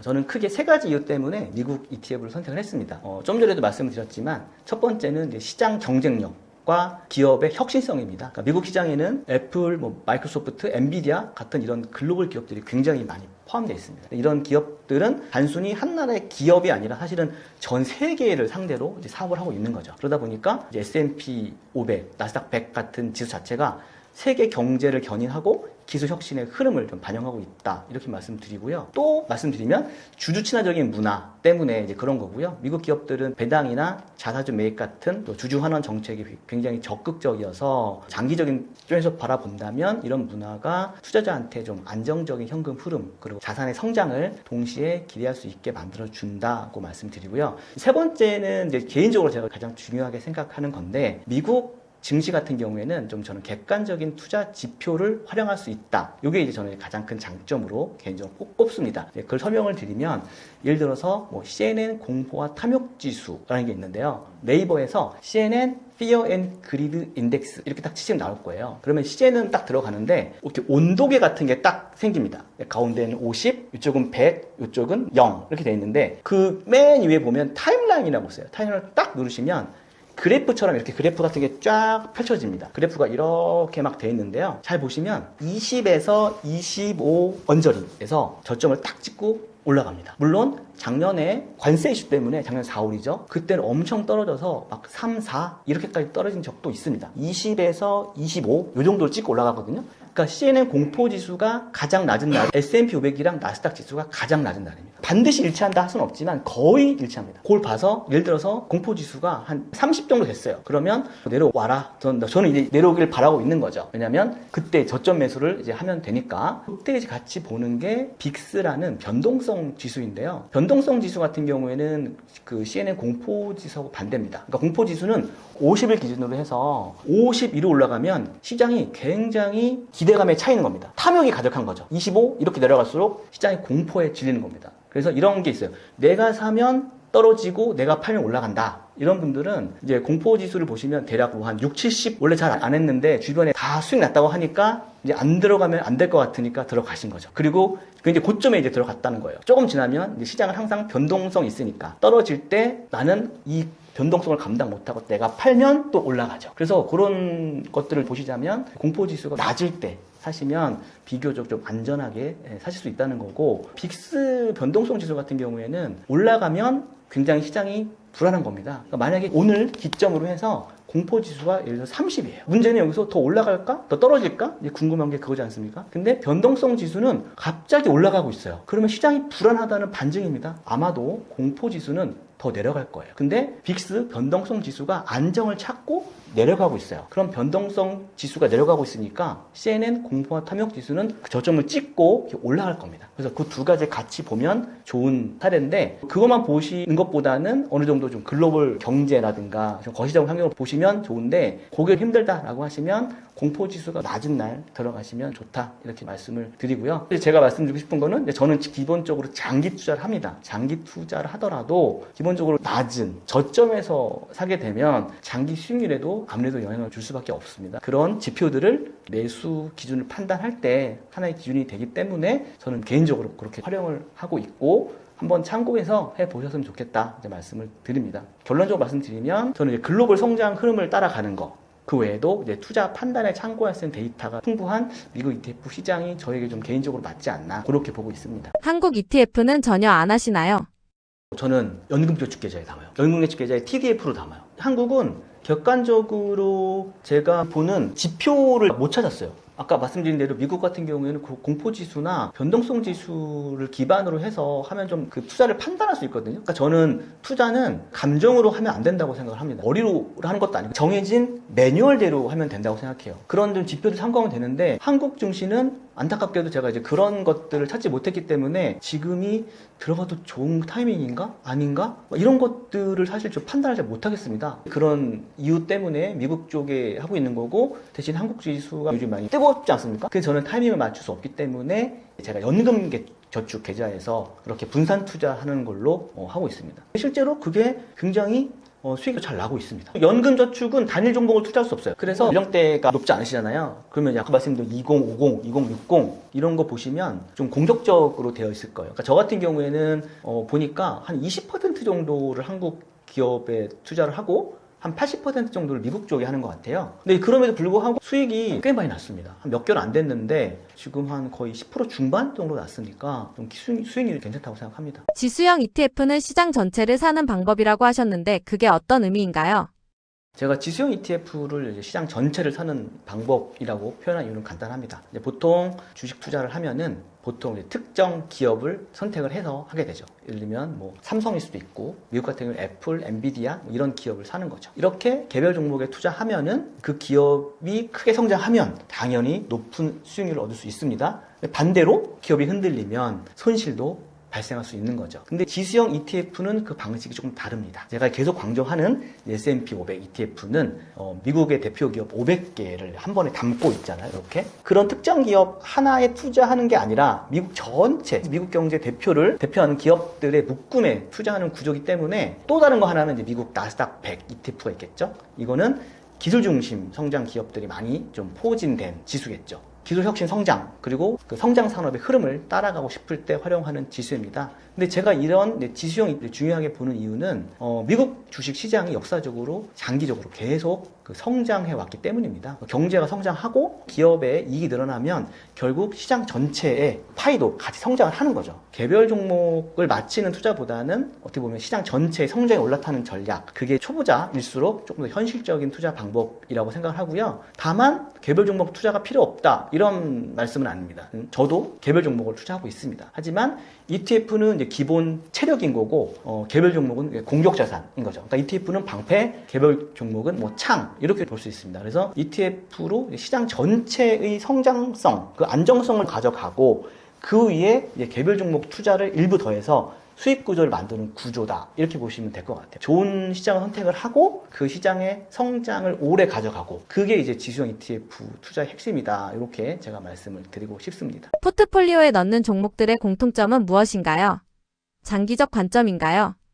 그쵸. 저는 단타는 잘 하지 않거든요. 이따가 제가 기회가 되면 좀 말씀드리겠지만, 저 역시 다양한 투자를 많이 했고, 이런저런 투자를 많이 하고 나서 이제 내린 결론입니다. 장기적으로 보는 투자가 이제 가장 유리한 거죠. ETF도 크게 손실이 날 수 있나요? 이럴 때 어떻게 생각해야 하나요? ETF도 당연히 손실 날 수 있습니다. ETF라고 해서 무조건 안전한 상품은 아닙니다. ETF는 결국 주식이나 채권 같은 자산으로 구성된 금융 상품이기 때문에 이제 그런 거고요. 시장이 하락하면 ETF 가격도 내려갈 수 있습니다. 그러니까 이제 계속 제가 강조하는 S&P 500인데요. 이것도 시장 전체가 하락하면 같이 떨어집니다. 단기적으로 보면 구간이 발생할 수 있죠. 중요한 차이는 위험 구조입니다. 개별 종목에 투자를 하게 되면 특정 기업 하나에 투자하는 거기 때문에 그 기업이 흔들리면 오히려 주가가 장기적으로 회복을 못할 수도 있거든요. 그리고 실제로 역사적으로 사라진 기업들도 많습니다. 근데 이 지수형 ETF는 여러 기업들을 한 번에 담고 있습니다. 그러다 보니까 어떤 기업의 실적이 부진하면 그 기업을 ETF에서 탈락시켜버리고 굉장히 좋게 올라오는 기업을 또 추가하고 그런 것들을 그 운용사가 알아서 조정을 해줍니다. 그러면서 다른 기업들이 성장하면서 지수를 이제 끌어올리는 그런 구조거든요. 장기적으로 보면 이제 개별 종목보다는 변동성 위험을 분산할 수 있는 장점이 있는 거죠. 그리고 이제 계속 제가 반복적으로 말씀드리지만 미국의 대표 지수인 S&P 500은 장기적으로 역사적으로 계속 꾸준히 물론 이렇게 올라가진 않죠. 이렇게 올라가겠지만 계속 올라가는 구조를 갖고 있기 때문에 일시적으로 하락을 하더라도 장기적으로 투자한다면 이익이 날 수 있는 구조를 갖고 갈 수 있다. 그렇게 이제 말씀을 드리는 거죠. ETF 투자의 핵심은 단기 가격 변동에 흔들리지 않고 시장의 장기 흐름을 가져가는 거. 그거죠. ETF는 손실이 없다. 이렇게 말씀드릴 수 없지만 실패 확률을 낮추는 이제 투자의 도구다. 이렇게 말씀을 드리겠습니다. 적금 다음으로 가장 안전한 투자 수단이라고 생각해도 되는 걸까요? 그렇게 볼 수도 있죠. 어떤 ETF를 담느냐 이것도 굉장히 중요합니다. 그러니까 아까 말씀드린 대로 전체적으로 우상향하고 기초자산이 튼튼한 그런 ETF를 담으셔야지 뭐 테마 ETF 이런 거 담으시면 역행하게 하기 때문에 오히려 뭐 테마 ETF 담았는데 마이너스 80%, 90% 이런 것도 굉장히 많습니다. 그래서 우량한 종목들 담은 ETF로 가시는 게 이제 가장 보편 타당하다 이렇게 볼 수 있죠. 예전에 저는 금 ETF를 했었습니다. 근데 비트코인은 하지는 않아요. 금은 인류 수천 년 동안에 안전자산의 역할을 해왔는데 비트코인은 저는 잘 모르겠어요. 확신이 덜 들지 않아서 그런 거고 개인적으로 다 차이가 있겠죠. 기업에 투자라는 거는 기업의 성장, 실적 이런 게 말해주는데 비트코인은 그런 부분을 찾지 못해서 저랑은 맞지 않는다 이렇게 생각한 거고 그건 또 나름대로의 또 그게 맞는 투자 방식이라고 생각하시는 분들은 이제 투자하시겠죠. 저는 투자 방식에 있어서 어떤 거를 딱 정해놓고 하진 않습니다. 그러니까 뭐 내가 원하는 투자만 하는 것은 아니고요. 항상 공부를 해야 되는 거고 내가 투자하는 것만이 정도는 아닙니다. 결국에는 이렇게 생각합니다. 그러니까 불법만 아니면 다 되는 거죠. 비트코인 사실 낮을 때 그때 투자했으면 좋은데 사실 막 10만 달러 올라갔을 때 그때 왜 안 했을까 고민하는 분들이 많거든요. 근데 지금 많이 떨어졌잖아요. 근데 지금도 무서워서 못 들어가는 분들도 되게 많거든요. 그런 것들. 금 같은 경우에도 다양한 조건이 굉장히 많지만 지금 많이 올랐는데 여기서 더 올라간다, 더 올라가지 않는다, 뭐 여러 가지가 있지만 그건 이제 본인이 좀 판단하는 거고요. 여러 가지 투자 상품을 대하는 데 있어서 뭐 귀를 막고 막 눈을 가려버리면 안 되고 다양하게 열린 시각으로 보되 나에게 맞는 가장 적절한 상품을 찾아서 거기서 소기 성과를 내면 된다. 저는 그렇게 생각하고 있습니다. 그럼 다음 영상에서는 어떤 ETF들을 좀 담아야 되는지 그리고 저도 처음에 시작할 때 이런저런 종목들을 많이 했거든요. 그런 이제 실패 사례들을 이제 말씀드리면서 타산지석으로 삼으실 수 있도록 제가 말씀을 드리겠습니다. 월 300만 원을 목표로 하셨는데요. 포트폴리오를 처음 짤 때 가장 먼저 정한 기준은 무엇이었나요? 제가 포트폴리오를 처음 설계할 때 가장 먼저 정한 기준은 목표를 숫자로 정하자 이겁니다. 그러니까 많은 분들이 어떤 종목부터 살까 이거부터 고민하지만 저는 조금 다르게 생각을 했습니다. 중요한 게 그러니까 나는 매달 얼마의 현금 흐름이 있어야 삶이 안정이 될까. 그 다음에 이제 제가 생각한 게 그래 300만 원이면은 보편 타당하게 접근할 수 있지 않을까 그렇게 된 거고요. 이 정도면은 월급을 대체할 수 있는 금액이기도 하고요. 생활비에 상당 부분을 커버할 수 있기 때문입니다. 목표가 정해졌으니까 그 다음은 이제 구조를 고민하게 된 거죠. 월 300만 원이라는 숫자를 가지고 어떻게 현금 흐름을 가져갈 것인가 이거인 거죠. 포트폴리오 설계할 때 어떠한 자산이 현금 흐름을 만들어줄 수 있는지 고민을 했고 그 과정에서 커버드콜 전략과 커버드콜 ETF가 하나의 선택지로 저에게 들어오게 된 겁니다. 하지만 커버드콜만 처음부터 중심에 둔 건 아니었어요. 커버드콜 전략은 당연히 현금 흐름을 빠르게 만들어내는 장점이 있지만 제가 말씀드렸죠. 상승장에서 수익이 좀 일부 제한되는 구조적인 특징이 있습니다. 가장 먼저 제가 한 거는 기초 체력에 해당하는 자산, 반복적으로 계속 말씀드리는 S&P 500이나 나스닥 100 같은 꾸준한 수익이 낼 수 있는 우량한 것들 먼저 가져가는 거예요. 얘가 지금 그러면서 얘는 점점 자산이 성장하고 있습니다. 그리고 그 위에 현금 흐름을 가속화하기 위한 보조 장치로 커버드콜을 얹은 거예요. 그러니까 무조건 얘만 얹으면 그러니까 사상누각이라고 하죠. 모래 위에 얹어버리면 그냥 무너져 버립니다. 튼튼한 비빌 데가 있는 언덕에서 얘를 얹은 거죠. 그런 장치로 보면 되는 거고요. 그럼에도 불구하고 이제 커버드 콜 ETF를 투자할 때도 금액에 대한 비중 그리고 여러 가지 제한을 두고 운영을 했습니다. 자산의 중심은 성장 자산에 두고 커버드 콜은 현금 흐름을 보완하는 역할로만 활용을 했다. 이렇게 말씀을 드리고 싶어요. 월 300만 원을 만들기 위해 필요한 원금과 수익률은 어떻게 계산하셨나요? 제가 월 300만 원 목표를 계산할 때 가장 먼저 한 게 목표 금액을 연간으로 바꾸는 거죠. 제가 이제 300만 원이 필요하다라고 했으면 연 3,600이잖아요. 그럼 그 다음에 이 현금 흐름을 만들기 위해서는 보통 얼마 정도의 자산이 필요할까를 따져본 거죠. 그래서 저는 이제 계속 여러 가지 시장에 투자하면서 제가 연 한 8% 정도는 가능할 거다라고 이제 보고 있거든요. 그걸 가정했을 경우에 약 5억 원이 채 안 되는 금액, 약 5억 원 정도의 금액이 이제 필요한 겁니다. 근데 문제는 이제 지금 당장 5억 원에 해당하는 그 정도 자산이 없는데 그러면 어떻게 내가 이거 시작을 할 수 있을까라고 생각을 한 거죠. 처음부터 이 큰 자산을 전제로 생각한 건 아니고요. 오히려 작은 시드머니로 시작을 해서 이제 배당을 재투자하고 복리 구조를 활용하면 자산을 키워서 만들어갈 수 있지 않을까라는 생각을 하고 접근을 한 거죠. 책에서 설명한 이제 시나리오도 바로 그런 구조입니다. 1,000만 원으로 시작하고 이제 배당을 소비하지 않고 이제 다시 재투자하면서 자산을 키워나가는 방식인데요. 만약에 1,000만 원이 없다면 적립식으로 투자하는 방법도 충분히 현실적인 접근이라고 생각을 합니다. 특히 요즘처럼 시장의 변동성이 굉장히 큰 환경에서는 적립식 투자가 오히려 장점이 될 수 있다 이렇게 보는데요. 왜냐하면 적립식 투자는 시간을 무기로 해서 시장의 변동성을 끌어안는 구조입니다. 높으면 높은 대로, 낮으면 낮은 대로 해서 평단가가 맞춰지거든요. 그래서 저는 이게 훨씬 더 시장의 흐름을 따라갈 수 있는 투자다 이렇게 생각을 하고요. 중요한 거는 제가 처음부터 완성된 자산 규모로 시작한 게 아니라 복리가 작동하는 구조를 이제 만들어가면서 한 거죠. 월 300만 원이라는 숫자도 한 방에 빡 도달하는 그런 숫자는 아니고요. 재투자 그리고 시간들이 결합되면서 자산이 스스로 커지는 과정 속에서 만들어지는 결과다 이렇게 말씀드리고 싶어요. 그리고 실제로 제가 책에도 그대로 오픈해 놨는데 계좌에 투자하고 있는 커버드콜 ETF 금액은 1,800만 원 정도 됩니다. 1,800 정도 되는데 25년도에 받은 세후 배당금이라고 제가 표현할게요. 세후 배당금이 1,100만 원입니다. 60% 정도 되거든요.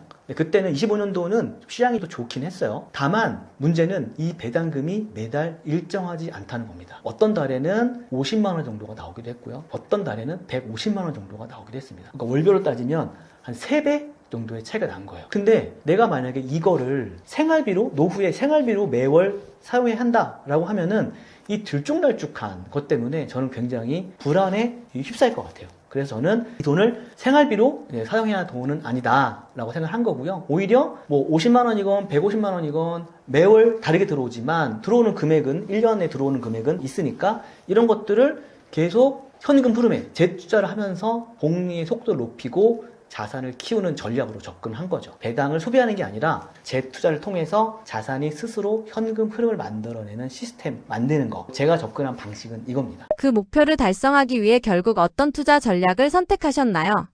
300만 원이라는 목표를 세운 뒤에 이제 제가 선택한 전략의 핵심은 자산의 역할을 나누는 겁니다. 많은 분들이 이제 인컴 투자를 한다고 하시면 보통 그 상품에만 딱 투자하시는데 그럼 제가 말씀드렸죠. 모래 위에 있는 성이라고 성장 자산하고 현금 흐름 자산을 나눠서 같이 운영을 해야 튼튼한 구조를 가져갈 수 있거든요. 지수형 ETF나 성장 기업 투자. 그러니까 제가 말씀드리는 건 ETF만 말씀드리는 건 아니에요. 그러니까 아까 말씀드린 M7을 가져갈 수도 있고요. 그 위에 뭐 시총 1위인 엔비디아를 가져갈 수도 있고요. 그거 이제 본인의 투자 철학에 따라 이제 판단할 수 있는 건데 기본적으로 우량한 자산들을 가져가야 된다. 성장을 키우는 그런 거고 그 다음에 현금 흐름을 만들어주는 자산을 더하셔서 가져가는 게 이제 가장 좋은 구조인 거죠. 성장은 기초 자산이 만들고 현금 흐름은 인컴 자산이 보완하는 구조를 만드는 거. 그 다음에 배당과 분배금을 그 구조에서 가장 중요한 거는 이제 분배금을 다시 재투자하는 거죠. 그렇게 해서 재투자 기간이 길어지면 결국에는 자산 규모가 커지고 현금 흐름도 점점 이제 커지게 됩니다. 제가 책에서 설명한 시나리오에도 몇 가지 전제가 있는데요. 초기 투자금의 설정, 그리고 배당금 전액 투자, 재투자, 그리고 최소 3년 보유 원칙, 일정 수준의 수익률 가정, 가장 중요한 전제가 있죠. 제가 말씀드린 우상향하는 기초 자산을 반드시 선택을 해야 됩니다. 커버드 콜의 본질은 옵션이 아니라 기초 자산입니다. 기초 자산이 튼튼해야 무너지지 않아요. 기초 자산이 장기적으로 성장하지 못한다면 아무리 높은 프리미엄, 그러니까 배당을 받아도 그 자산은 줄어들 수밖에 없습니다. 그리고 제가 좀 전에 말씀드렸던 그 기초 자산을 1.2배로 추정하는 그런 상품들을 전략적으로 운영을 하시면 커버드 콜의 그 한계를 번하는 구조가 되기 때문에 일정 부분 그런 것들 같이 이제 가져가시는 게 좋고요. 저는 반복적으로 말씀드리지만 커버드 콜 ETF를 맹목적으로 딱 옹호하진 않습니다. 하지만 분명히 커버드 콜도 전략적으로 갖고 있는 장점도 있습니다. 그 장점을 잘 활용을 하면 단기적으로 성장 현금 흐름의 부스터 역할을 할 수 있다. 하지만 그 안에서 여러 가지 장치를 제가 걸어놨으니까 그런 거를 같이 고민해 보시고 적용을 하시면 좋을 것 같고요. 결국에는 이제 300만 원이라는 목표도 딱 뭐 하나로 이렇게 만들어지는 건 아니라요. 기초 자산이 성장하는 거, 복리의 재투자, 그리고 뭐 추가 납입, 자산의 역할 분리 이런 것들이 다 같이 유기적으로 만들어진 결과물이라고 저는 말씀드리고 싶습니다. 투자 방식별로 예상 배당금은 어떻게 시뮬레이션 하셨나요? 책에도 제가 상세히 설명을 해놨지만 저는 복잡한 모델을 사용하진 않았고요. 대신 그 몇 가지 좀 보수적인 가정을 좀 했습니다. 단순화 시킨 건데요. 먼저 저는 이 책을 탈고하는 기준이 25년도 12월 달 기준 이었습니다. 그때의 월배당 기준으로 환산을 한 거고요. 시장 변동성을 고려해서 그 당시 제가 기준일을 정했는데 기준일의 가격보다 매수 단가는 15%를 올렸고요. 평균 배당금은 약 5%를 낮게 책정했습니다. 그래서 좀 보수적으로 좀 책정을 했습니다. 근데 그때보다 이 시장이 굉장히 좀 많이 하락을 해서 지금 조금 좀 다르게 볼 수 있는데요. 또 하나 좀 그렇게 제가 책정을 했지만 중요한 거는 이제 매수 타이밍입니다. 그러니까 커버드 콜 ETF는 배당금을 지급하게 되면 그만큼 주가가 하락하는 배당락 구조를 갖고 있습니다. 이거는 커버드 콜 ETF만 그런 건 아니고요. 모든 배당주가 다 똑같습니다. 예를 들면 주가가 100달러인 그 기업이 혹은 ETF가 뭐 극단적으로 5%라는 배당을 줬다면 배당을 준 날 기업의 주가는 95%로 떨어져 있습니다. 요거는 배당 낙하는 날, 떨어진 날 사면 굉장히 낮은 가격에 진입을 할 수 있는 거예요. 근데 반대로 보통 이제 배당 낙일이라고 하는 게 배당을 주기 영업일 기준으로 이틀 이전에 사야 되거든요. 근데 만약에 배당 낙일이 금요일이다. 그러면 그러니까 목요일 날 사시면 안 되는 거예요. 목요일 날 사게 되면 배당금도 못 받고 주가도 배당락 때문에 하락하는 굉장히 안 좋은 결과를 낳게 됩니다. 배당락을 기준으로 최소 영업일 기준으로 이틀 전에는 이제 매수를 하셔야지 되는 거고요. 그래서 배당락 하는 날, 그날 사면 좀 저점으로 들어갈 수 있는 거고요. 또 하나는 제가 말씀드린 게 CNN 공포와 탐욕 지수 말씀도 드렸잖아요. 그렇게 내가 조금 더 적립식으로 모아가다가 그럴 때 또 많은 금액을 또 투자하는 방법도 있습니다. 그렇게 되면 낮은 가격에 진입을 하기 때문에 내가 갖고 있는 배당 수익률은 또 올라가게 됩니다. 그런 것들도 활용을 하시면 굉장히 더 낮은 가격에 진입할 수 있고요. 이러한 전제를 바탕으로 해서 저는 그 세 가지의 투자 시나리오를 계산한 겁니다. 이건 투자금에 관련된 건데요. 첫 번째는 1,000만 원을 거치식으로 투자하는 겁니다. 근데 요즘 같은 변동성 시장에서는 이게 되게 불안하거든요. 반대로 작년 그 4월 때 관세 때문에 주식이 확 떨어진 그때는 주식시장이 최저점이기 때문에 최저점이라는 인지를 하고 한 번에 들어가면 굉장히 큰 수익을 가질 수 있지만 지금은 변동성이기 때문에 제가 권하는 방식은 아니고요. 오히려 적립식으로 접근하는 건데 이것도 두 가지로 나눴습니다. 적립식 1화는 그러니까 초기에 200만 원 투자하고 매월 100만 원씩 적립을 하는 거죠. 그러면은 이게 한 1,300 정도 되는 거죠. 이 시장 타이밍 리스크를 줄이면서 복리 효과도 최대한 활용할 수 있는 이제 균형이 잡힌 결과물이고요. 근데 나는 100만 원도 버겁다 하시는 분들 분명히 계시거든요. 그럴 때는 이제 초기에 300만 원을 투자를 해야 되는데 300만 원인 건 최소한 뭔가 이 눈덩이가 굴러가게, 복리라는 그 눈덩이가 굴러가게 할 수 있는 좀 금액이라고 보시면 될 것 같아요. 그래서 300만 원 투자를 하고 매월 50만 원씩 2년 동안 적립식으로 투자하는 방식인 거죠. 이건 1,500 정도 되는데 저는 어떻게 보면은 한 번에 투자하기 어려운 분들에게 가장 현실적으로 접근할 수 있는 방법이 아닐까 생각이 됩니다. 이 세 개에 대한 그 시뮬레이션 그 값은 다 거의 비슷비슷합니다. 이것들이 이렇게 했지만 3년 뒤에 월 300만 원 현금 흐름을 구조를 만드는 건 동의를 하고요. 다만 이제 자금의 그런 여력 그리고 투자 성향에 따라서 방식이 조금 이제 달라지는 거고요. 제가 가장 중요하게 말씀드리고 싶은 거는요. 사실 방법이 아니라 지속성입니다. 지속성. 뭐 배당이 줄 수도 있고 시장이 흔들리고 이럴 때도 있는데 끊임없이 계속 재투자를 하면서 이어가야 되는 거고요. 복리는 단기간에 그게 확 나오는 게 아니라 그런 시간하고 꾸준함 위에서 작동하는 구조이기 때문에 그런 원칙을 가져가셨으면 좋겠습니다. 자금이 크지 않은 상황에서 현금 흐름을 만들려면 어떤 전략이 현실적이라고 보시나요? 자금이 크지 않은 상황에서 현금 흐름을 만들려면 저는 이제 무엇보다 속도보다 사실 구조를 먼저 만들어야 된다라고 이제 생각을 하는데요. 많은 분들이 이제 현금 흐름 투자를 하면 내가 자금이 별로 없으니까 높은 배당 투자를 해서 좀 빨리 성과를 얻고 싶다 이런 생각을 하실 거예요. 근데 자산 규모가 작은 상태에서 이제 배당을만 쫓는 전략은 오히려 그 조급함 때문에 리스크가 커질 수 있습니다. 반복적으로 말씀드리지만 기초 체력에 해당하는 자산을 만드는 게 중요한 거죠. 왜냐하면 나스닥 100 그리고 S&P 500이 최근 10년 동안의 누적 수익률이요. S&P 500이 약 250% 정도 되고요. 나스닥 100이 한 500% 정도 됩니다. 그러면 예를 들어서 나스닥 100을 추종하는 ETF에 매달 20만 원씩을 한 30년 동안 연수익률 20%로 투자한다면 지금 나스닥 100이 10년 동안에 500%잖아요. 그러면 그 정도는 나올 수 있거든요. 그러면은 한번 네이버에서 연복리 계산기 이렇게 쳐보시면 나올 텐데 매월 20만 원을 30년간 연수익률 20%로 하게 되면 아마 31억 이렇게 나올 겁니다. 저는요, 약간 이제 극단적인 말씀을 드릴 수 있는 거지만 그만큼 장기적인 투자가 되게 유리하다는 거예요. 그런 자산을 성장할 수 있는 겁니다. 매달 200만 원은 사실 어렵잖아요. 근데 20만 원 정도는 저는 현실적으로 도전 가능한 금액이다라고 생각을 하고요. 이 정도만 해도 사실은 저는 노후 준비는 끝난다고 생각합니다. 근데 저는 요거를 기초 자산 투자, 요거 굉장히 중요하다 말씀드렸는데 직투하는 것도 중요하지만 제가 말씀드렸죠. 연금 계좌, IRP 요쪽으로 넣어놓으면 더 좋다는 거예요. 그쪽으로 넣어놓으면 세제 혜택도 있잖아요. 연말 정산 받을 때 혜택도 받고 그리고 매월 20만 원씩을 강제 저축한다는 식으로 넣어놓는 거죠. 내가 직투를 하게 되면 돈이 필요하면 뺄 수도 있거든요. 그렇게 넣어놓으면은 이건 정말 빼면 안 될 것 같은 그런 느낌이 듭니다. 거기서 꾸준히 얘가 성장을 하고 있는 거예요. 내가 그렇게 지쳐진 듯 20만 원을 그렇게 투자를 하면 사실은 얘가 나중에 저의 노후를 든든하게 받쳐주는 버팀목이 될 수 있는 거죠. 저는 이제 다양하게 다른 공격적인 투자를 할 수 있는 거고 이제 그런 거라고 생각을 합니다. 그래서 지수형 ETF를 저는 투자의 기초 체력이다라고 계속 반복적으로 이제 말씀을 드리는 거죠. 그 위에 현금 흐름을 보완하는 전략.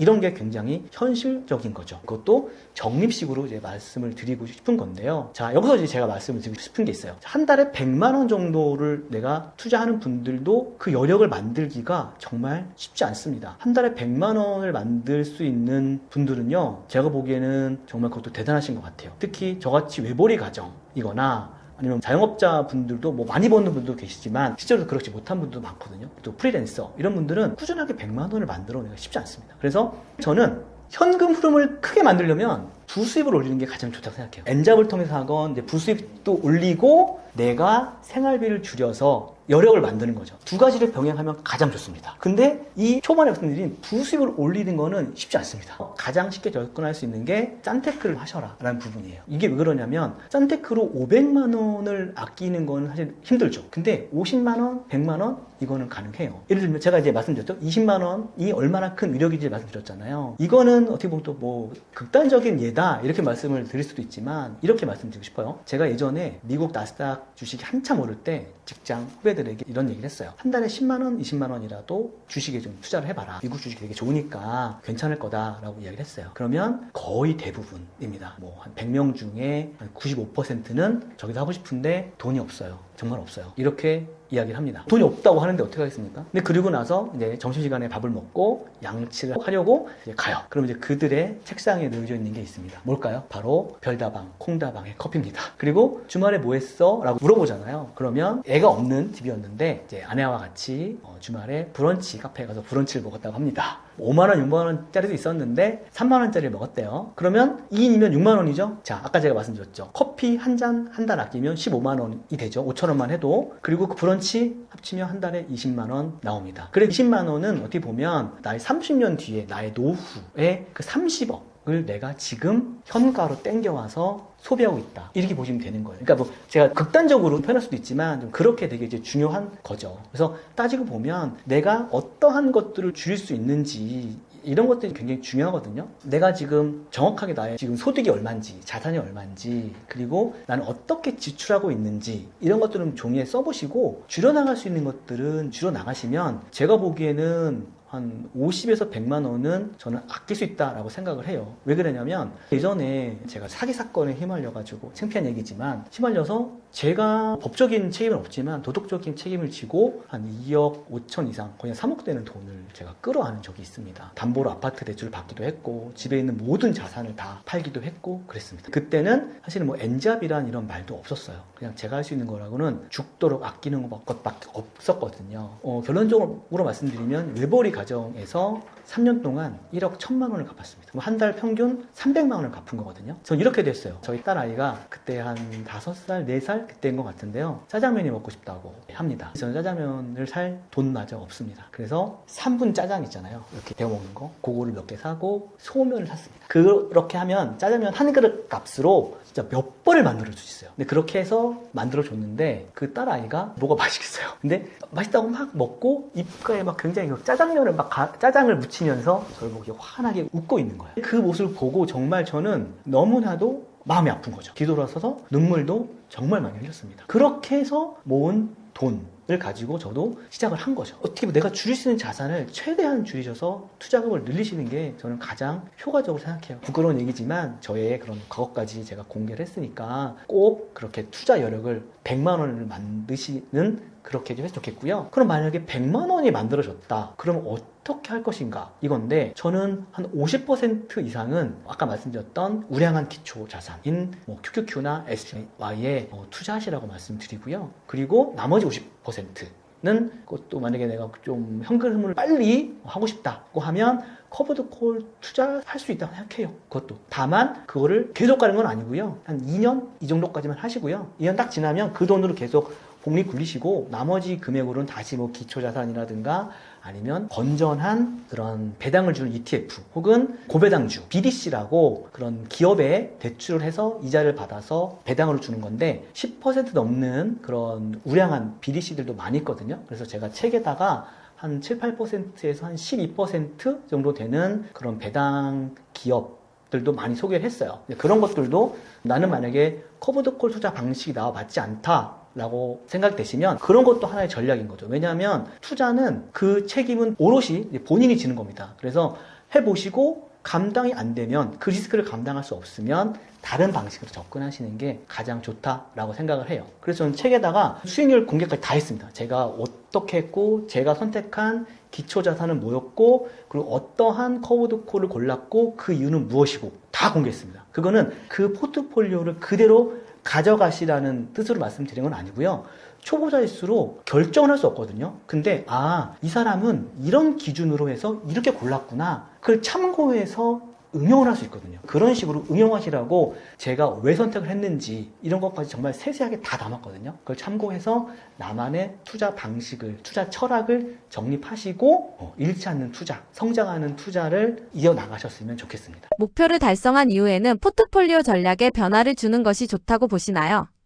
초기 단계에서는 수익률에도 굉장히 중요하지만 저는 주식수를 늘리는 거 이게 더 중요하다고 생각해요. 그래서 제가 이제 배당이 들어오면 다시 사고 추가 자금을 늘리면서 보태서 복리 구조를 만드는데 빠르게 집중했습니다. 저는 이제 책에 제가 표현한 거는 이 구조를 MMC다 이렇게 했는데 MMC가 뭐냐면 단순하게 마이 머니 컴퍼니입니다. 이게 뭐냐면 저는 사장이고 제 돈은 직원입니다. 근데 이 직원은요 불평도 하지 않고요 365일 24시간 일만 합니다. 부동산처럼 공실도 없고 상권 걱정도 없습니다. 이 직원의 수가 늘어날수록 제 통장은 스스로 월급을 찍어내고요. MMC의 규모가 커질수록 제 삶의 선택지도 이렇게 넓어집니다. 이제 추가적으로 말씀드리면 이제 단계적인 이제 자산 전환 전략이다 이렇게 말씀드리는데 저는 3단계라고 말씀드려요. 1단계에서는 속도가 생명입니다. 커버드 콜이나 고배당 자산을 일부 활용해서 빠르게 현금 유입을 시켰습니다. 그 다음에 배당의 재투자를 통해서 얼마나 빠르게 자산으로 전환하느냐 이게 관건이라고 보고요. 그 다음에는 자산의 균형을 맞추는 겁니다. 제가 계속 강조했죠. 커브드 콜이라든가 고배당 상품에만 집중하시면 모래 위에 그냥 투자하는 거기 때문에 정말 리스크가 큽니다. 그래서 STY나 QQQ 같은 지수형 그런 ETF 그리고 제가 반복적으로 말씀드렸던 M7, 빅테크 M7 혹은 기초 단일 종목, 엔비디아도 있고 이런 게 있겠죠. 그런 것들을 이제 본인의 투자 철학에 맞춰서 병행을 해 나가셔야 상승장에서 소외되지 않습니다. 그래서 현금 흐름은 코보드 콜이나 고배당 상품들이 만들고 자산의 몸집은 기초 자산이 키우는 거죠. 두 축이 함께 돌아가야지 구조가 완성이 됩니다. 그리고 현금 흐름만 보고 달리면 장기 성장 엔진이 약해지기 때문에 저는 이 균형을 맞추는 게 굉장히 중요하다라고 생각을 하고요. 그리고 3단계는 자산이 어느 정도 이제 커졌을 때예요. 왜냐면 지금은 자산이 없어요. 이 현금 흐름, 부스터 전략으로 해서 빨리 자산을 모았습니다. 이때부터는 자산을 빠르게 증식시키는 것보다는 안정적으로 유지하는, 지키는 전략을 활용하는 거죠. 이 특정 자산에 계속 투자하는 것보다는 안정적인 ETF로 자산의 이관을 하는 겁니다. 특정 섹터에 치우치지 않은 거. 그러니까 이때부터는 뭐 코보드 콜 이런 거보다는 배당 성장형 혹은 뭐 한 7, 8% 혹은 뭐 일부 뭐 10% 초반대의 구조를 섞으면서 이 자산을 내가 꾸준히 유지할 수 있는 변동성을 끌어안으면서 자산을 증식할 수 있는 구조를 만들어가는 거. 이런 것들이 제가 추구하는 3단계 자산 전환 전략입니다. 3년이라는 숫자, 이거를 이제 저는 복리의 재투자가 효과가 눈에 보이기 시작하는 최소한의 시간으로 본 거고요. 1,000만 원이라는 그 시스템은 어떻게 보면 뭐 직장인 혹은 우리 사회에서 1,000만 원이라고 하는 그 금액이 보편적으로 시작할 수 있는 이제 금액이라고 생각을 했습니다. 그게 시드머니라고 본 거고요. 그 위에서 재투자하고 추가 자금이 연결되면 어느 순간 이제 자산이 자기를 스스로 복제하는 구간에 들어가기 때문에 이런 것들이 완성이 된다. 결론적으로 말씀드리면 월 300은 딱 한 번에 만들어지는 건 아니고요. 여러 가지 자산들이 역할을 단계적으로 하고 또 뭐 재투자, 복리구조 이런 것들이 같이 유기적으로 결합됐을 때 만들어지는 이제 그게 구조적인 결과인 거고 저 역시 그 구조를 설계하는 게 어떻게 보면 자산의 안정적인 전환을 통해서 저 같은 경우에는 약 8%, 세후 8%의 수익을 추구하거든요. 그렇게 마지막으로 설계하는 게 투자의 본질이라고 생각하고 지금도 열심히 공부하고 실행하고 있습니다. 투자라는 것이 어렵고 난 여태껏 해놓은 게 하나도 없는데 라며 한숨 쉬는 초보 투자자분들도 계실 것 같아요. 그런 분들이 오늘 바로 실천할 수 있는 아주 작은 행동 하나만 꼽을 수 있을까요? 제가 생각하는 첫 번째 행동은 이겁니다. 그러니까 일단 나는 왜 현금 흐름이 필요한가 이 질문을 스스로에게 던지시고요. 종이에 적어보는 겁니다. 직장인은 월급을 받으면서 이제 구조조정 또는 희망퇴직에 대한 불안감을 항상 느낍니다. 저 역시 매년 겨울이 되면 인사팀에서 연락을 받지 않을까에 대한 불안감이 항상 있습니다. 그리고 자영업을 하시는 분들은 매출의 변동성에 대한 또 불안을 느낄 수밖에 없습니다. 그리고 또 프리랜서 분들은 왜냐면 이 프로젝트를 따야 되는 거잖아요. 다음 달 수입을 확신할 수 없는 불안에 사로잡혀 있죠. 형태는 다르지만 모두가 소득의 불안정성 속에서 살고 있는 겁니다. 그 불안을 구체적으로 숫자로 정리해 본 분들은 많지 않다는 거예요. 당장 종이를 꺼내시고요. 종이에 적어보시는 거예요. 뭘 적냐? 나는 언제까지 지금 이 일을 할 수 있을 것인가? 나오겠죠? 대략 뭐 3년, 5년 이렇게 나오겠죠?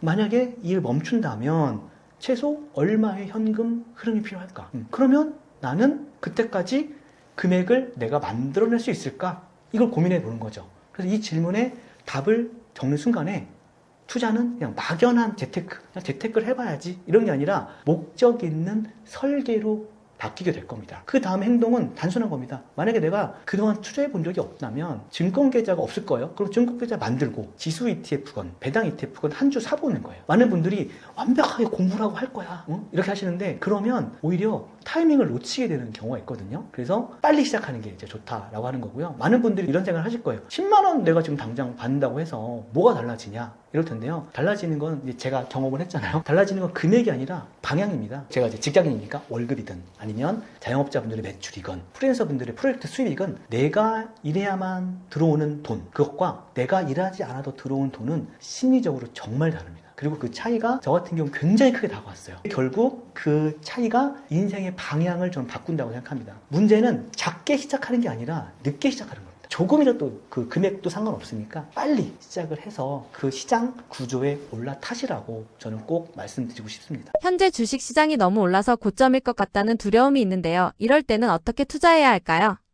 지금은 제가 볼 때는 적립식으로 들어가셔야 될 것 같아요. 그러니까 지금 되게 불안정하고 고점이라고 하는데 고점인데 들어가도 되냐? 이런 사실 불안하잖아요. 제가 하고 있는 방법이 있어요. 지금 미국 주식도 많이 올랐고 좀 조정을 받긴 하지만 많이 올랐고 한국 주식도 굉장히 많이 올랐잖아요. 그럼 과연 이럴 때 어떻게 해야 될 것인가? 들어가도 될까 말까에 대한 고민을 많이 하시는데요. 이건 제가 하고 있는 방법을 솔직히 말씀을 드리면, 오픈하자면 일정 금액은 매일매일 삽니다. 지금 변동성이 굉장히 크잖아요. 그러니까 코스피도 12%가 떨어졌다가 12%가 올라가고, 미국 주식도 막 등락을 막 반복합니다. AI 거품론이네, 뭐 비트코인 떨어지고 금 떨어지고 은 떨어지고 이런데, 중요한 거는 AI 거품론이라고는 하지만 그 기업들의 실적 발표를 한 걸 보면 실적은 떨어지지 않았거든요. 어떻게 보면 시장의 공포감이 그렇게 만들었다라고 할 수 있는데요. 저는 기업의 실적이 버티고 있다면 돈 들어가도 된다라고 생각을 하는 거죠. 그럼 언제 들어가느냐? 이게 문제인 건데, 저 같은 경우에는 좀 전에 말씀드렸듯이 제가 만약에 한 달에 50만 원씩 직투를 할 수 있다고 볼게요. QQQ 이런 거 투자하는 건 별개고요. 제가 50만 원씩을 직접적으로 제 계좌에서 직투할 수 있다라고 하면 한 절반 정도는 매일매일 삽니다. 저는 지금도 하루에 만 원씩 매일매일 2,000원, 2,000원, 2,000원, 2,000원 5개 종목에 투자합니다. 그 중에는 ETF도 있고요. 개별 종목도 있습니다. 그러면 그게 토요일날도 따지거든요. 그럼 그것만 해도 30만 원이에요. 그러면 제가 뭐 기초자산에 투자해야죠.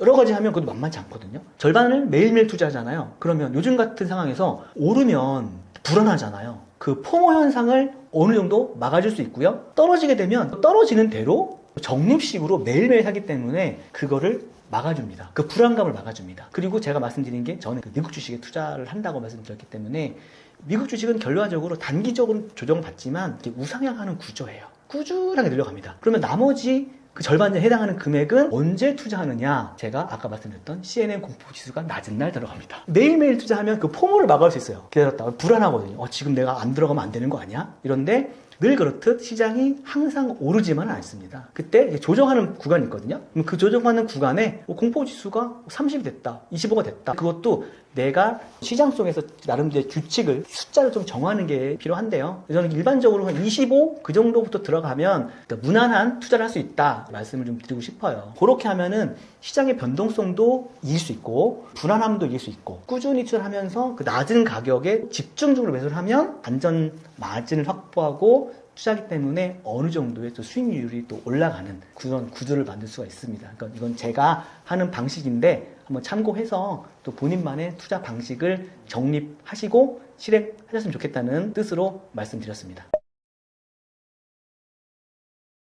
안녕하세요, 구독자 여러분. 저는 월급이 끊겨도 두렵지 않는 삶을 만들고 싶은 40대 평범한 직장인입니다. 저 역시 오랫동안 월급에 의존하면서 살았습니다. 하지만 회사의 구조조정 바람이 불었고요. 제가 어렵게 생존하긴 했지만 그 과정에서 월급 하나에 인생을 맡기는 구조가 생각보다 정말 불안하다는 것을 제가 깨달았습니다. 그래서 저는 돈을 많이 버는 방법이 아니라 월급을 대체할 수 있는 현금 흐름 시스템을 만드는 데 집중을 했고요. 그 과정을 정리해서 이번에 1,000만 원으로 3년 안에 300만 원 월 배당 만들기라는 책을 출간했습니다. 이 책은 단기간에 부자가 되는 법을 말하는 책은 아닙니다. 대신 월급 하나에 올인하지 않아도 되는 삶을 어떻게 현실적으로 설계할 것인가 과정을 담은 기록이고요. 어찌 보면 제 삶의 가이드라인이기도 합니다. 특히 사회 초년생부터 4050 직장인 그리고 자영업자까지 지금 소득은 있지만 미래가 불안하다 이런 감정을 느끼신 분들께 추천드리고 싶고요. 또한 자산이 이미 10억, 20억 이렇게 갖고 계신 분들이 아니라 또 현실적인 출발선에서 구조를 만들고 싶은 분들을 위한 책이라고 볼 수 있습니다. 그리고 또 하나는 그 투자 경험이 많지 않은 분들을 위한 책입니다. 제가 이 책에서 종목을 찍어주는 책이 아니고요. 성장 자산과 현금 흐름 자산을 잘 구분해 놨고요. 그 구조를 잘 설명하는 것들을 좀 많이 넣어놨어요. 그래서 월급이 끊겨도 현금 흐름은 있었으면 좋겠다. 이렇게 생각을 해 보시는 분들께 가장 잘 맞는 책이라고 생각을 합니다. 그래서 부자가 되는 법보다는 선택지를 늘리는 법을 이야기하고 있고, 그런 선택지를 만들고 싶은 분께 제가 좀 추천을 드리는 책입니다. 저는 평범한 직장인이지만 경제적인 어려움을 겪으면서 돈 공부와 투자를 본격적으로 시작하게 됐고요. 그 과정에서 얻은 경험과 깨달음을 나누기 위해서 지금 이렇게 책도 냈고 또 글도 쓰고 또 강의도 하고 있습니다. 제가 이렇게 투자 이야기를 계속하는 이유는 굉장히 단순합니다. 그러니까 많은 사람들이 월급 하나의 인생을 올인하는 구조 속에서 불안해 느끼면서 살아가고 있기 때문입니다. 직장이라고 표현을 드렸지만 자영업자, 프리랜서 다 마찬가지겠죠. 또 저 역시 같은 고민을 했던 사람이기 때문에 조금이라도 현실적인 방법을 좀 공유하고 싶었습니다. 그래서 투자를 우선 너무 어렵게 생각하지 않으시면 좋겠다라고 말씀을 드리고 싶고요. 완벽한 타이밍, 완벽한 종목 기다리다 보면은 시작을 못하게 됩니다. 중요한 건 방향을 정하고 작은 금액이라도 나를 대신해서 일하는 구조를 만드는 겁니다. 그 큰 목표를 한 번에 이루지 않으셔도 되고요. 복리는 화려하진 않지만 꾸준한 사람에게 쌓입니다. 월급 하나에 올인하는 삶은 생각보다 굉장히 불안합니다. 그래서 한 10만 원이라도 나를 대신하는 그런 자산을 만들어 놓으면 관점이 달라질 거고요. 비록 그 작은 현금 흐름이지만 그 파이프 라인 하나, 둘이 유기적으로 연결이 되다 보면은 언젠가는 우리의 삶을 지켜주는 안전망이 될 거라고 저는 확신합니다. 그래서 저는 오늘도 커피 한 잔을 아끼고요. 그 아낀 돈으로 ETF 한 주를 삽니다. 또 그렇게 손에 넣은 작은 ETF라는 그 한 주가 그 다음 달이 되면 굉장히 작은 배당이라는 형태로 돌아옵니다. 처음에는 이게 굉장히 작은 씨앗이지만요. 그 씨앗이 매일 저에게 조금 싹 트면서 제 삶의 방향을 바꾸고 있습니다. 그래서 거창한 계획이 아니라 오늘 내딛는 그 한 걸음이면 충분하다라고 생각을 하고요. 또 구독자 여러분들도 각자의 속도로, 왜냐하면 우리는 지금 나이도 다 다르고 내가 운영할 수 있는 자금도 다 다르잖아요. 그래서 각자의 속도로 월급 독립이라는 그 구조를 만들어 가시기를 진심으로 응원하겠습니다. 복리는 기다리는 사람의 편이 아니라 시작하는 사람의 편입니다. 월급 독립을 위해서 항상 응원하겠습니다. 화이팅!